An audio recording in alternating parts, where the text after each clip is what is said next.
À la une encore donc cette mobilisation à travers toute la France. C'était cet après-midi à la veille de la discussion sur la loi climat à l'Assemblée nationale. À Paris, les manifestants se sont rassemblés de l'Opéra à la place de la République pour réclamer ce qu'ils appellent une vraie loi climat.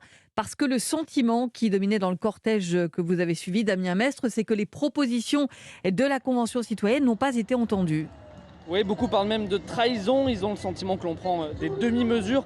Pour Baptiste, cette loi, c'est juste un coup de communication du gouvernement. Cette loi climat, elle n'est pas du tout suffisante. On reste quand même dans un système qui continue d'exploiter le vivant, qui continue d'exploiter l'environnement, la planète. C'est un changement beaucoup plus profond qu'il faut faire. Pourtant, tous disent être prêts à changer radicalement de quotidien, changer leurs habitudes. Mais pour cela, il faut aussi que la politique suive. On est prêt à le faire et on est prêt à ce que les politiques bougent. Parce que nous, tout seuls, on peut faire des petites choses, mais si on n'est pas tous ensemble, et du coup, si la politique s'y met pas, on va pas y arriver. À noter d'ailleurs énormément de jeunes dans le cortège, étudiants, lycéens.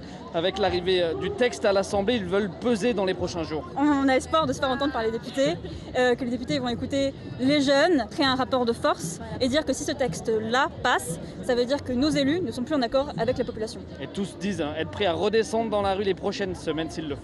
Damien Mestre.